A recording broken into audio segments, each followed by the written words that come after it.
예, 그럼 증시에서의 주요 체크 포인트들 짚어보고요. 투자 전략 세워보도록 하죠. 오늘도 이항영 전문위원과 함께합니다. 어서 오십시오.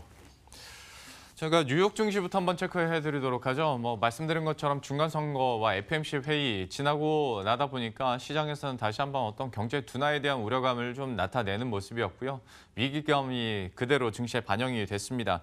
중국을 중심으로 우선 글로벌 경제 둔화 우려감이 작용을 했고요. 그리고 저희가 지금까지 계속 따라가고 있는 미국 기업들의 실적 발표에서도 예를 들어 이익이 예상보다 더 감소하거나 아니면 다음 분기 실적 가이던스가 하향 조정되면서 좀 시장의 불안감이 좀 스멀스멀 올라오고 있습니다. 대장 역할을 해줘야 될 기술주들도 이 같은 이유로 제대로 힘을 내지 못하고 있는 모습인데요. 페이스북, 아마존, 넷플릭스, 알파벳, 빵 종목들이 일제히 좀 약세를 기록하는 지난 금요일장이었고요. 그래도 과연 시장의 주도 역할을 해줘야 될 이런 기술주들이 반등을 할 수 있을지, 그리고 또 연말을 앞두고 이들에게 좀 기대감이 반영될 수 있을지에 대해서 한번 이야기를 나눠보도록 하죠. 먼저 지난 금요일장에서 기술주들이 하락했던 이유, 글쎄요, 붙이면 참 여러 가지 이유가 될 수 있을 것 같긴 한데 어디에 핵심이 있다고 보십니까? 핵심은 이런 거죠. 결국은 글로벌 경제 둔화에 대한 목소리가 분명히 시장의 한 축을 지금 담당하고 있다는 거죠. 거기에는 뉴욕에서의 어떤 계속 나왔던 금리 인상 기조 이런 것들이 결국은 발목을 여기저기 잡는데 그 중에 하나가 결국은 글로벌 시장에 가장 영향력 큰 IT 주식의 그런 제품들 이런 쪽에 대한 소비 이런 거에 대한 것들이 좀 움츠러들 수 있다 이런 것들이죠. 특히 이들 대부분의 IT 기업들, 애플도 마찬가지, 아마존도 마찬가지, 전부 다 마찬가지인데 결국 지금까지의 실적은 상당히 긍정적으로 나왔지만 향후 실적 가이던스에 대한 눈높이, 최소한 4분기가 됐건 아니면 어떤 기업은 2019년에 대한 전체적인 매출 전망을 좀 하향하는 이런 모습들이 나오면서 좀 발목을 계속해서 좀 위로 계속 누르고 있다라고 보셔야 되겠습니다. 그렇기 때문에 흔히 해서 빵이라고 얘기하는 소위 빅5라고도 표현할 수 있죠. 애플, 페이스북, 아마존, 구글, 마이크로소프트가 전부 다 1.5% 이상에서 거의 아마존이 2.4%까지 떨어지면서 소위 나스닥의 하락을 일단 금요일날 가져왔고요. 그런 것뿐만 아니라 다우지수, S&P 500도 전체적으로 끌어내리는 효과였다라고 일단 이해하셔야 되겠고요. 이것은 또 하나는 결국 이런 기술주들이 장기적으로 지금 5, 6년째 계속 미국 시장을 끌고 왔기 때문에 그에 대한 뭐라고 할까요? 어떤 반작용, 이거에 대한 상대적인 좀 피로감 이런 것도 분명히 시장에 존재하는 거 있다라고 일단 이해하시면 되겠네요. 그러면 기술주에 대해서 앞으로의 전망이나 또 만약에 대안이 있다면 좀 어떻게 그림 그리고 계신지 궁금하고요. 이제 어느덧 11월 중순 됐다 보니까 글쎄요, 좀 이런 말하면 지금 시장 분위기 안 어울릴 수도 있겠습니다만은 어쨌거나 연말 어떤 랠리에 대한 기대감도 있긴 있는 거 아니겠습니까? 네네. 여기 대해서는 좀 어떻게 보세요? 네, 연말 랠리부터 말씀드리면 워낙 계속 있던 말이 그렇죠. 되겠고요. 앞으로도 기대감 분명히 있을 수 있습니다. 그렇기 때문에 여러 군데 JP 모건 같은 것도 얘기하고 있고요. 블랙락 같은 경우도 얘기하면서 지금 시장이 너무 과도하게 매도됐다는 얘기를 얘기하는 거죠. 이런 얘기 잠깐 말씀드리면 블랙락 같은 경우는 세계 최대의 자산 운용사인데요. 구체적으로 좀 이런 얘기하고 있는 거죠. 지금 미국 시장이 10월 달에 많이 떨어졌거든요. 그러다 보면 이익의 둔화 이런 얘기를 하지만 내년들 얘기를 많이 비판적으로 얘기하고 있는데 내년에도 올해는 20%대 이익 증가하면 내년에도 10%대 상승은 또 무난하다는 거거든요. 그러니까 분명히 지금 속도가 좀 떨어질 수 있겠으나 이런 것들은 워낙 상당히 기저효과라는 것이 되기 때문에 여전히 12월에 대한 기대가 분명히 있는 건 사실인데요. 그럼 그럴 수밖에 없을 수 있다라고 주장할 수 있겠는데요. 결국은 이제 본론으로 다시 들어가면 이제 그림 하나 보여드리겠는데요. 이거는 위가 이제 기술주입니다. 이건 올해만 보면 여전히 처음부터 시작해서 여전히 기술주가 뭐라 그러죠? 좀 약간 빨간색 나오는 거가 기술주가 여전히 10% 정도 올라와 있습니다. 지금 지수는 전체적으로 올해 대비해서 그렇지만 조금 좀 수그러들고 좀 내려가고 있고 좀 아래쪽으로 내려가는 그림이 되겠고요. 아래는 흔히 해서 필수 소비자입니다. 필수 소비자 여전히 마이너스지만 금년 상반기를 지나서 하반기부터 완만하게 좀 올라가는 모습 보이고 있거든요. 그러니까 필수 소비자라는 거는 우리 시청자들 흔히들 생각하시는 것은 반드시 필요한 거죠. 경기와 상관없이 꼭 필요한 것들, 음식료 같은 것들이 대표적인 것이 되겠고요. 또 쉽게 해서 꼭 가야만 하는 동네 슈퍼 같은 것이 예를 들어서 미국에서는 분류가 약간 다르지만 예를 들어서 코스트코 같은 거가 필수 소비재로 포함되고요. 그러니까 상식적으로 여러분들 생각하는 필수 소비재랑 많이 다른데요. 몇 가지만 보여드리면 코스트코가 지금 거의 사상 최고가를 계속 유지하고 있다라고 보셔야 되겠고요. 또 대표적인 것이 뭐 치약도 있겠고요. SK2 같은 화장품도 있겠고 수많은 제품들을 하면 많은 분들 뭐 화장지라고 하나요? 휴지 이런 것도 다 있는 거가 프록터 앤 게임블 P&G잖아요. P&G 같은 거 뭐 깔끔하게 지금 사상 최고가 다음 그림 보여주시면 P&G 같은 거 사상 최고가 지금 가고 있고요. 많은 사람들이 또 비판하고 뭐 이런 거 이게 좀 돈 되겠냐 그러지만 알게 모르게 또 최고가 계속 가고 있는 게 코카콜라 이런 거거든요. 예. 그러니까 늘 말씀드리지만 폭발적으로 올라가는 것도 있고 쉬는 것도 있지만 이 와중에서 늘 말씀드리지만 종목을 찾아다니면서 자꾸 이거 샀다 저거 팔아 이렇게 해갖고 저는 개인적으로 돈을 버는 사람은 별로 본 적이 없습니다. 지금 여태까지 이 업계에 들어오니. 그래서 늘 말씀드리지만 균형감 있는 투자가 가장 중요하다. 이렇게. 이거는 초보 투자가일수록 더더욱 그렇거든요. 펀드나 ETF를 통해서 좀 균형감 있는 포트폴리오를 좀 필요하다. 그래서 자꾸 샀다 팔았다 하는 게임이 아니다. 주식은. 이렇게 꼭 말씀드리고 싶네요. 예, 어떤 시장 근본적인 접근에 대해서도 얘기를 해주셨고요. 기술주와 또 필수 소비재 간에 글쎄요, 아직까지는 기술주가 10%대 수익권을 기록하고 있긴 합니다만은 최근 들어서 그 흐름만 보신다면 좀 어떻게 무게감을 형성해야 될지도 어느 정도 감이 오실 것 같습니다. 첫 번째, 좀 기술주를 중심으로 해서 저희가 미국 증시 한번 들여다봤고요. 두 번째 이슈는 광군제와 함께 우리 증시 얘기해 보도록 하겠습니다. 뭐 많은 분들이 직접 뭐 소비를 하신 분들도 있을 테고요. 뉴스 보신 분들 많을 것 같은데요.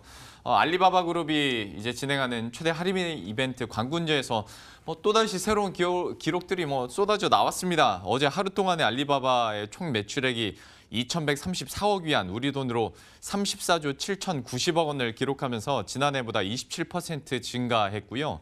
그리고 행사가 시작된 지 2분 5초 만에 100억 위안, 우리 돈으로 1조 6천억 원을 돌파하면서 이게 지난해 기록이 3분 1초라고 하는데 1분 가까이 앞당겼습니다.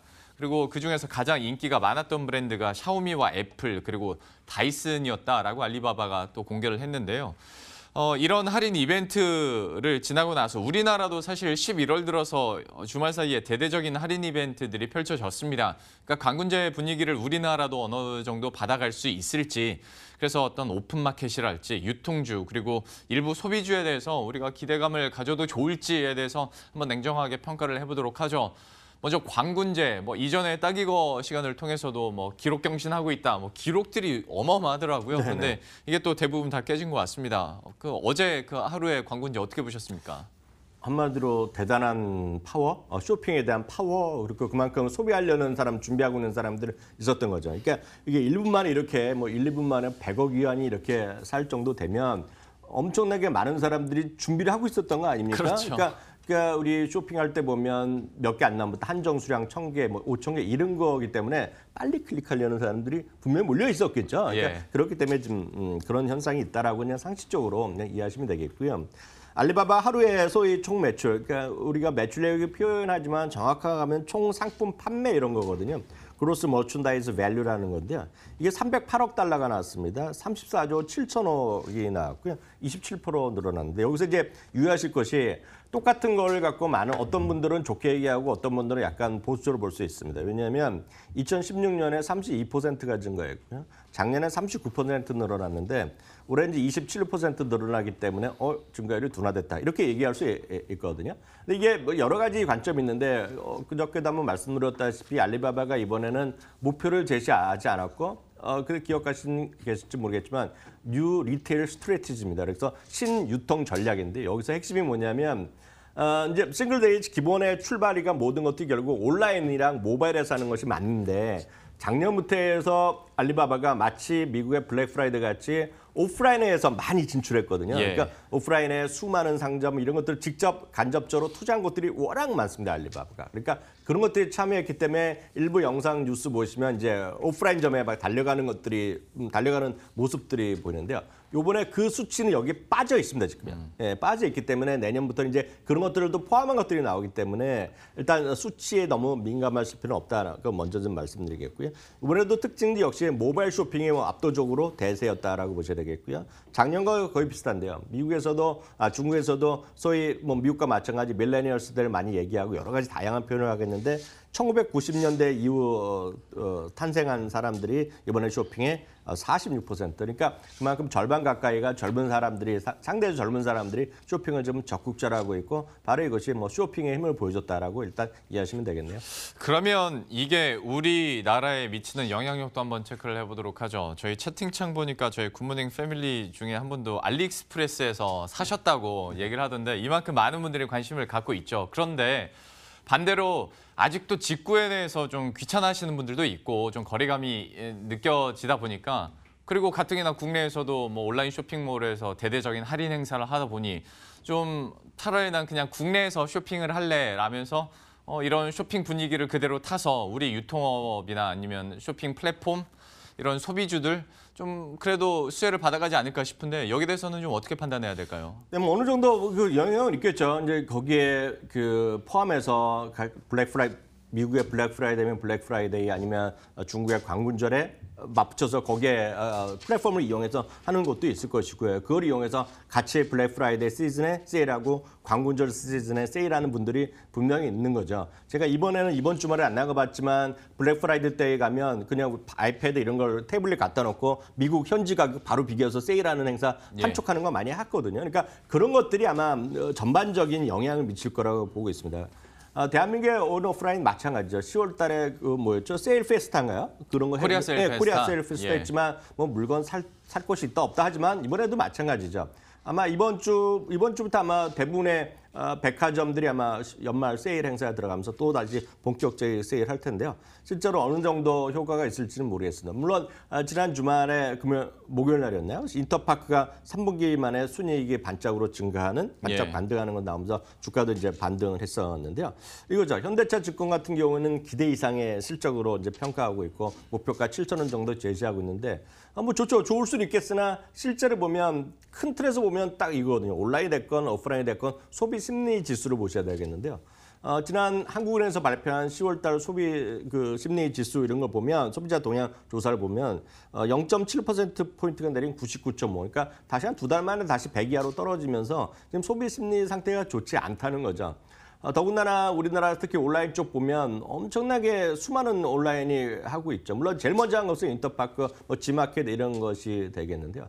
아시다시피 신세계도 엄청나게 이쪽에 푸시를 하고 있고요. 그리고 아시다시피 롯데도 지금 통합을 해서 온라인 쪽을 강화하고 있으면서 우리나라 한마디로 보면 무한 경쟁을 하고 있습니다. 그래서 온라인 쪽에 쇼핑 쪽에 보면 제대로 돈 버는 것은 여러분들이 아실 만한 곳은 유일하게 비상장 곳이 하나 있죠. G마켓이지만 G마켓은 이베이 코리아가 인수해 갔거든요. 그러니까 이베이 코리아만 돈을 많이 벌고 여러분들 아시는 소위 하루에 배당한다는 소위 소셜 회사라고 그러나요? 쿠팡이나 이런 것들 있지 않습니까? 그러니까 상상 이상으로 적자를 내고 있거든요. 저는 거긴 큰 재미는 없다라고 보셔야 될 것 같고요.